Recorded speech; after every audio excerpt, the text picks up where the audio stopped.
What's up, everybody? It's Laws. Welcome to the, new channel that we got going on here, where we're going to be focusing on more of interesting, historical, downright absurd content. And the best way to jump into that, I think, would just be to start posting up videos and rocking it. So this is from a YouTube channel called Scary Interesting, and this is the worst disasters in history. This guy, I think I've seen a couple of the videos on this channel before, and they got all kinds of good stuff, so we'll be looking at all types of interesting, weird, scary, out of the norm, regular kind of things over here, among all kinds of other content, satisfying downfalls, scary, interesting type stuff, and just all kinds of things. So anyway, without further ado, let's get into it. This is the worst disasters in history. Scary Interesting, and to another edition of some of the worst disasters in history. Of all of the topics covered on the channel, there is only one that combines all of the factors that make caving terrifying with loss of life on an industrial scale. Since humans began to dig tunnels into the earth, the total loss due to mining is almost incomprehensible. And so in this There's got to easily, since people started going into caves, I mean, think about it, right? Millions of people have died in dark, damp, desolate places with no hope of being saved by anybody. Imagine that to that scale. Just go ahead and let that set in for you guys for a second. You know what I mean? It's impending doom. It's gonna happen. There's no saving grace. It's okay to hold on to hope in these situations. Sure, whatever you can to help yourself last a few more minutes, on the off chance that somebody may be coming for you. But if you get stuck in like a cave-in situation or something like that, that's got to be absolutely mortifying, to say the very least. This video, we're going to look at two disasters that have added to this horrific reputation. As always, two horrific mining disasters. Viewer discretion is advised. Okay.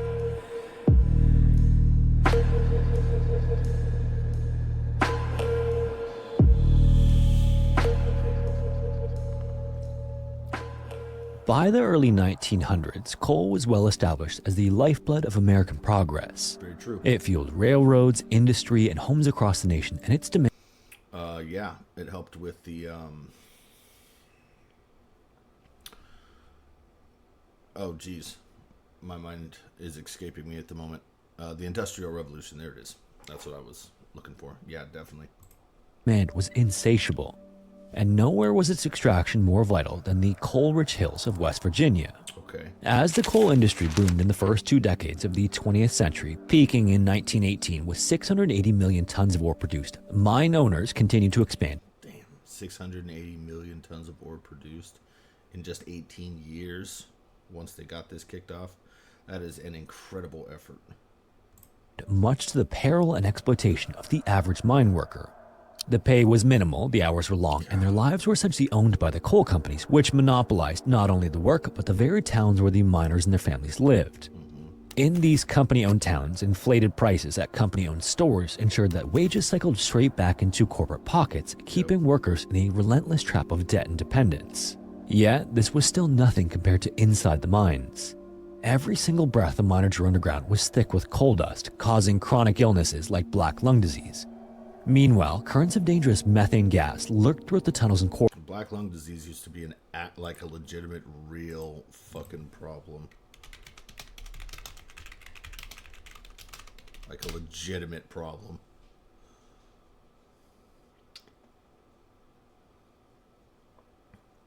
Okay, so this started in 1918, right? And that's what helped contribute to black lung disease so much and everything like that. Check this out. So, obviously it's caused thousands of deaths in the United States, but the deaths by year just from 1970. Now, mind you, the heyday of this was 1918, right? Just in 1970 to 2016, black lung disease was the cause of death for 75,178 miners. Now that's from 1970 to 2016. Imagine, with the no health code or any other things along those lines, and essentially well, for lack of a better term, slave driver mentality that these mining companies held over these towns and the sway they had. These guys were in here and they were dropping by the thousands. Easily. Orders waiting for a careless spark. Poor ventilation exacerbated these dangers, allowing invisible gases to accumulate unchecked. Mines were also claustrophobic, narrow confines that forced men to stoop as they worked, with the rock above threatening to collapse at any moment. Timber supports could also fail, bringing crushing rockfalls. Unskilled labor operating intricate machinery risked deadly mistakes, and the improperly handled explosives often triggered tragic detonations. And all Improperly placed explosives. Jeez, man. I mean, if it's not the slow burn that's going to take you out from the black lung, you know what I'm saying? There's just so many other terrifying ways that you could just lose your life in an instant. It's these guys, man. They don't cut men from the same cloth like they used to, especially back in these kinds of days. These dudes didn't give a damn.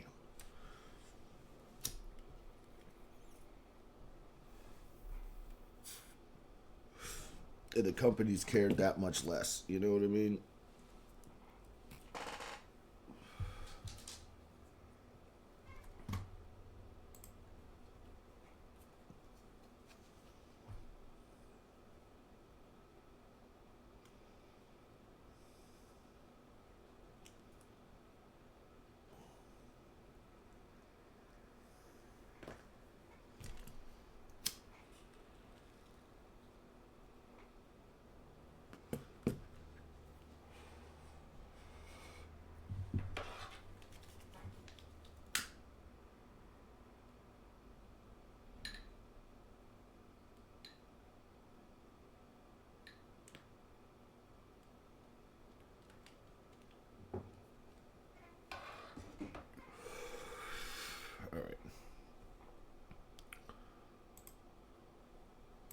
All of these hazards claimed an untold number of lives. Records of deaths and disasters inside mines weren't kept until 1883, but from that point, more than 21,000 West Virginia miners would die in accidents, with their deaths attributed not to corporate neglect, but to quote-unquote acts of God or the miners' supposed carelessness. Oh, man. Wow, no. Acts of God. They legit wrote down acts of God or employee, like, what is it? Neglect. Wow, that's absolutely insane. Ridiculous. I want to see some of those, man. That's crazy.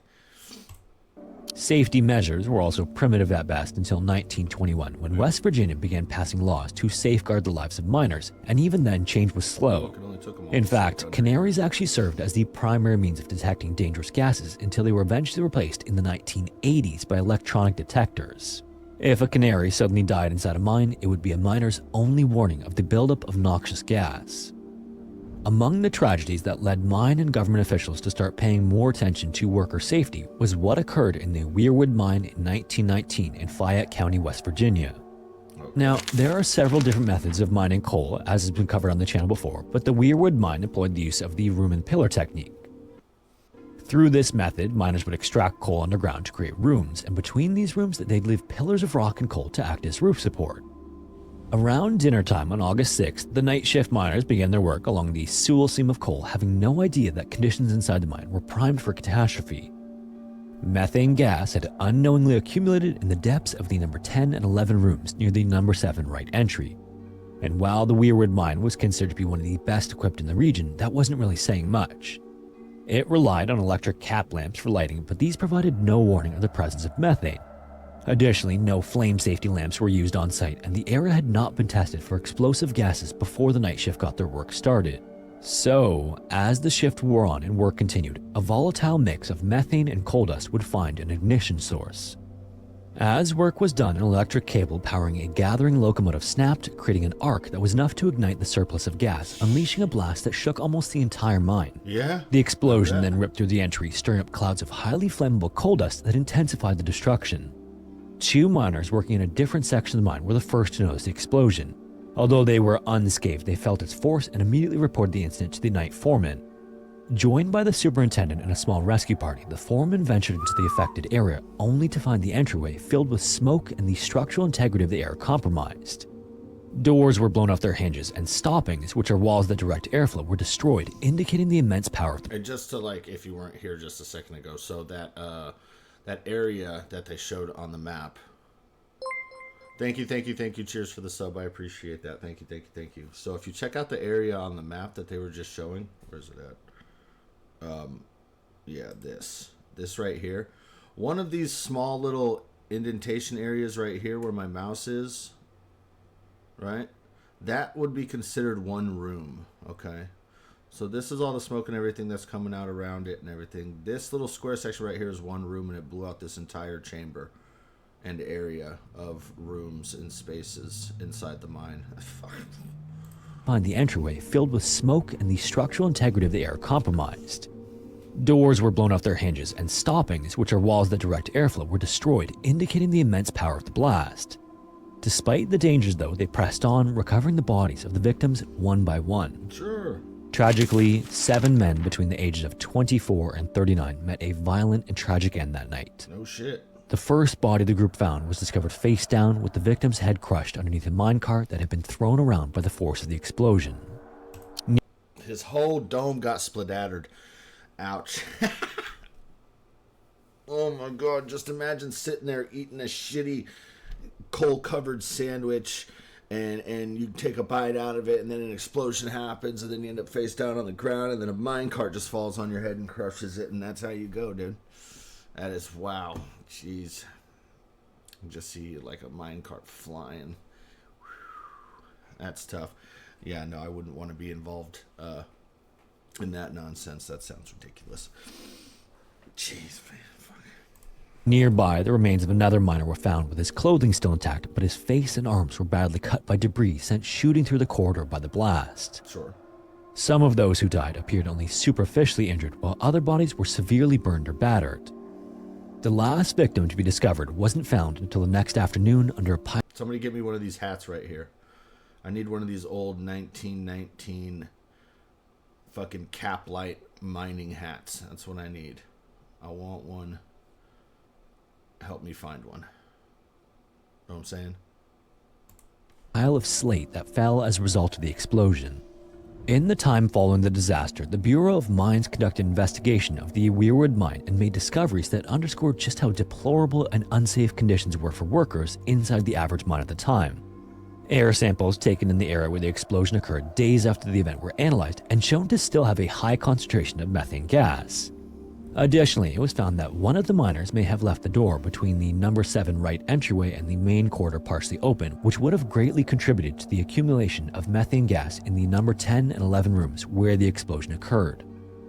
Of the 4,260 miners who died on the job in West Virginia between 1910 and 1920, the 7 men who died at the Weirwood mine in 1919 were among the 579 who were killed in explosions and fires alone.